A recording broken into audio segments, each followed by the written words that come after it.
In today's video, I'm showing an e-com brand that went from receiving only a few online orders per month to getting approximately 1,000 orders in 1 month. The growth came quickly, but the business wasn't ready to fulfill it. The founder had one seamstress capable of producing only about 5 products per day. So today, we're breaking down Shed Defenders, the offer, the viral traffic, and the fulfillment crisis, and the lessons every Shopify owner should learn before going viral. I'm Joel, and this is Ecom Mastery, where we break down how successful ecom brands grow and what beginners can learn from them. Shed Defender sells a full-body dog garment designed to contain shedding and help in other everyday situations. So let's examine how a distinctive product attracted attention and created 1,000 orders so quickly. Shed Defender didn't sell another ordinary dog accessory. Its product was visually unusual and solved an identifiable problem: loose dog hair spreading through homes and vehicles. The product's appearance immediately created curiosity. That combination is powerful: a familiar problem, an unfamiliar solution, and a demonstration that people can understand pretty quick. The offer wasn't only buy clothing for your dog. It was a cleaner environment and an easier way to manage shedding. So as we can see here, this is the product. It looks really funny. And this is pretty much the shirt. And it's more than just a shirt. It's like the entire back, belly, and the legs. Before the growth spike, the founder reported receiving approximately 2 or 3 online orders per month. The company operated like a small passion project, with one seamstress producing garments as orders arrived. That early period still had value. It valued the founder to collect feedback, improve the product, and learn how customers describe the problem. So not every product begins with instant success, and this is a perfect example for that. So as we can see here, they even have their own story on their site. And I'll invite you guys to read it over as well. I'll leave their link down in the description. The major turning point came because the dog garment was visually unusual. It fit naturally into animal-focused social content. That exposure produced immediate orders. Additional media organizations then covered the story, expanding the attention internationally. According to the founder's Shopify interview, the brand received approximately 1,000 orders within about 1 month following the wave of coverage. This wasn't traditional traffic created solely by increasing ad budget. It was earned attention generated by a product people wanted to discuss and share. All right, so this is their social media. And as you can see, it catches your attention right away.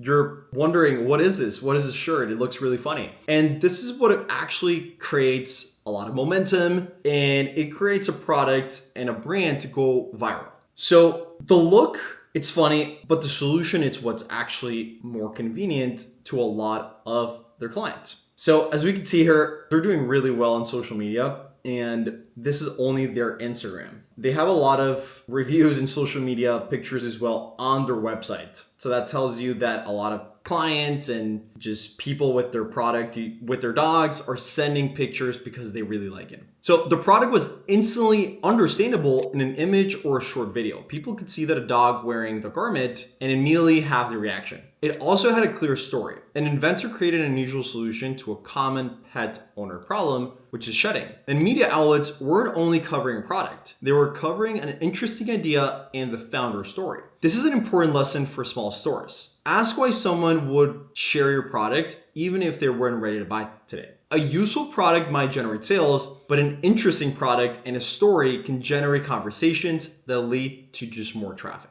The traffic worked, but operations weren't prepared for them. Operations with Shed Defender could produce around 5 units per day, making 1,000 new orders impossible to fulfill. At 5 units per day, producing 1,000 orders would take approximately 200 days, if nothing changed. But the founder contacted a manufacturer and placed a much larger production order. Customers had to be informed the products were backordered, and fulfillment took roughly 2 to 2.5 months, with some customers waiting longer. This is the dangerous side of going viral. Revenue can increase immediately while manufacturing, customer support, and fulfillment fall behind. So this is what I really liked about this brand. The founder communicated directly with clients instead of just disappearing. He explained that it was a small family business experiencing unexpected demand. The company also moved quickly to locate greater manufacturing capacity. Transparency didn't eliminate the delay, but it gave clients context. Store experience and delays should communicate before clients are forced to ask. So what they did, which was explaining what happened, provide a realistic update, and give clients clear options, and avoided repeatedly promising shipping dates that haven't been confirmed.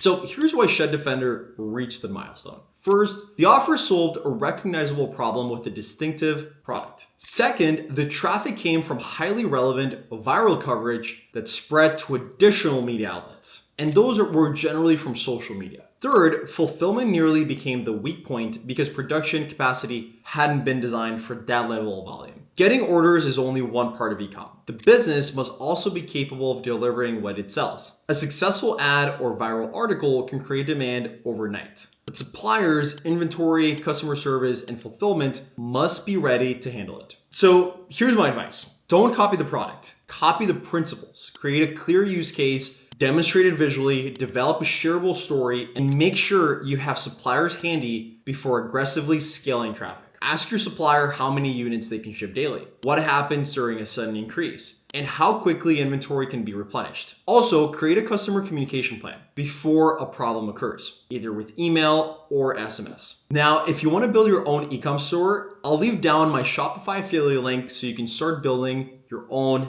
e-com store. Feel free to like and subscribe for more real brand case studies, store builds, and growth breakdowns. And if you have any questions, make sure to comment down below and I'll make sure to answer those. My name is Joel once again, and I'll see you in the next video.